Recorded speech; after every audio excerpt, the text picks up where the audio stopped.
The hall of the high citadel burned with pale blue light as the banners of the crown drifted in the air. No human had ever been invited to such a sacred chamber. No human had ever survived long enough to see it. Yet the guards now stepped aside for one lone figure. This man walked with simple armor scratched by battle and soot. His name was Morrow, known to the human colonies as the Shield Bearer. The alien king watched him with unreadable eyes as the hall grew silent. Whispers moved like cold wind through the gathered nobles. Some spoke in disbelief that a human had returned alive from the wastelands. Others wondered why the king had summoned him to this rare court. The king rose from his throne with the slow certainty of a mountain. His crown shimmered with lines of ancient metal and dormant power. He fixed his gaze on the man who had saved his realm from invasion. The king's voice carried across the chamber with clean force. He declared that Morrow had done what none of the warriors of the realm had achieved. He had faced the rogue leviathans that stormed the border gates. He had fought through storms of crystal shards that tore through metal. He had stood alone in the shattered frontier when all others had fallen. Morrow bowed his head with humble calm rather than pride. He explained that he acted to protect both his people and the realm that had offered refuge. The king nodded once, as if expecting such an answer.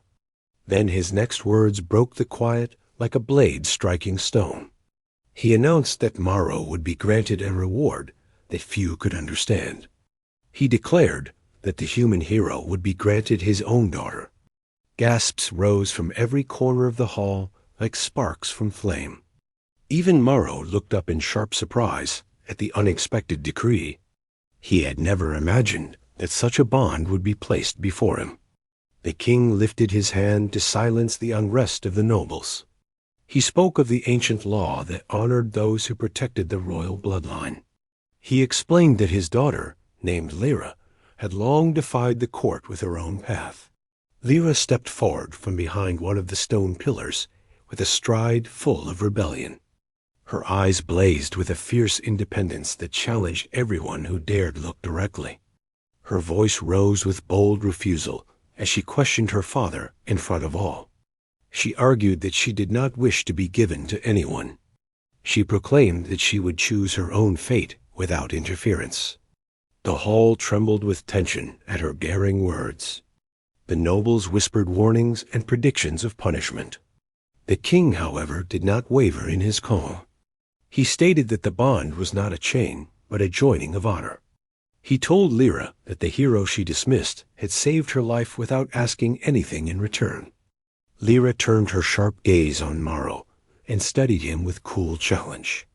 She saw not a towering warrior, but a weary human with quiet strength. She asked why he did such things for a realm not his own. Morrow answered with plain truth that life was worth protecting wherever it lived. His voice held no boast and no expectation. Lyra felt her resistance shift, though she did not show it. The king commanded the two to walk together through the city for one day. He declared that at the end of the day, they would return to give their answer. The nobles murmured at this rare decree, yet none dared oppose it. Lyra walked from the hall with a rigid posture while Morrow followed silently.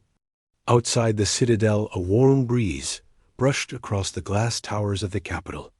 Lyra led the path with clipped steps, as if daring him to keep up. Morrow kept steady pace without complaint.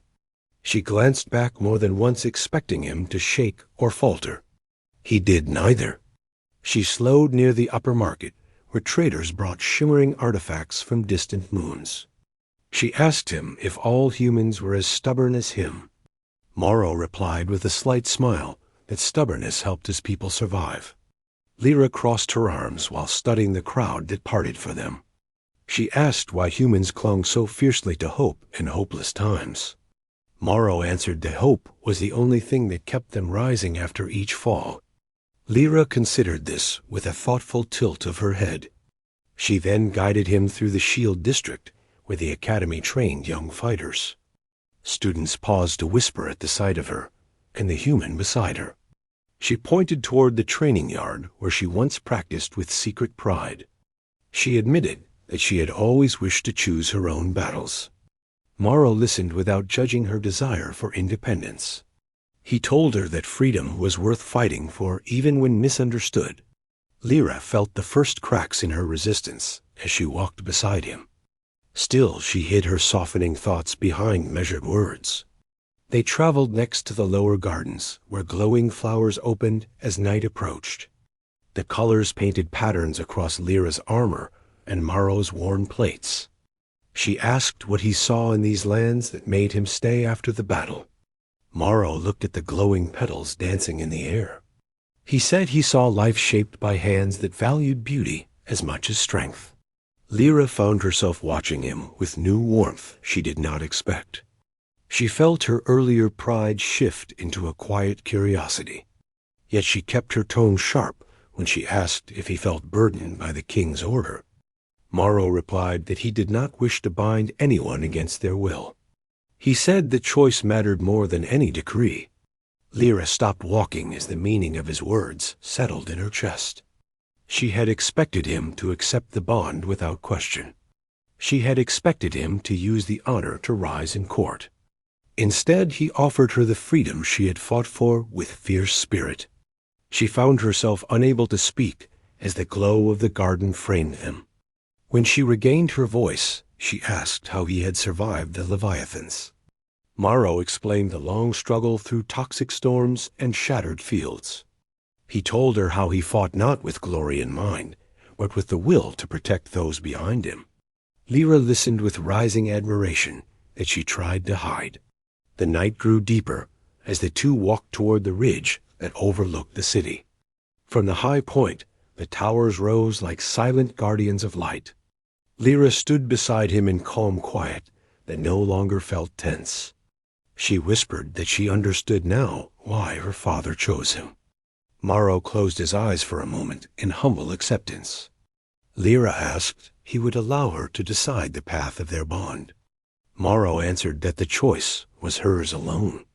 The wind brushed past them like a soft promise of change.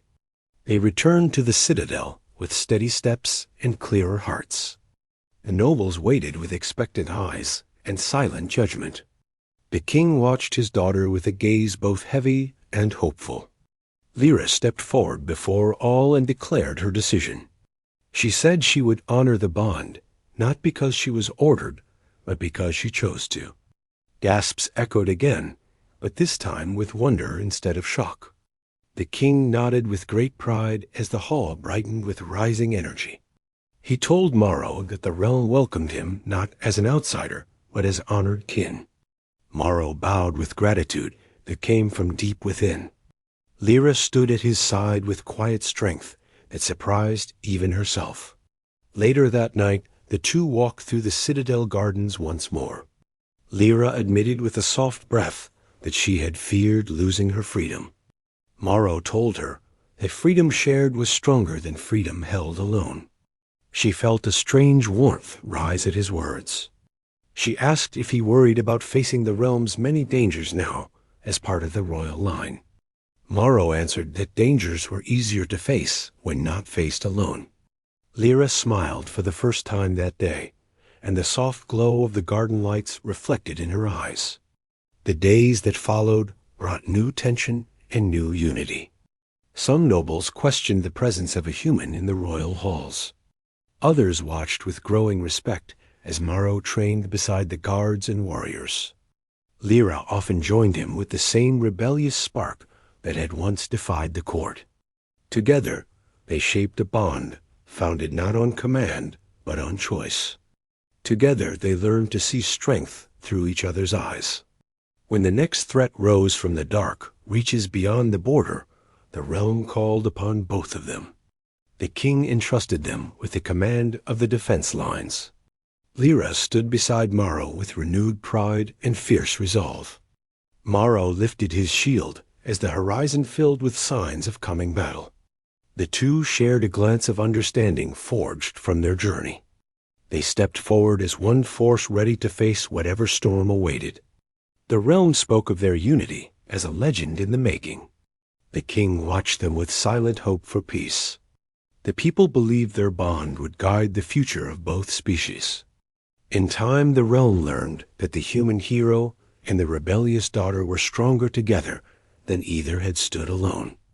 Their story spread as a tale of choice courage and shared fate. It became a lesson whispered in the halls and sung in distant colonies. It reminded all that honor was not given by decree, but forged in the steps two souls chose to walk together.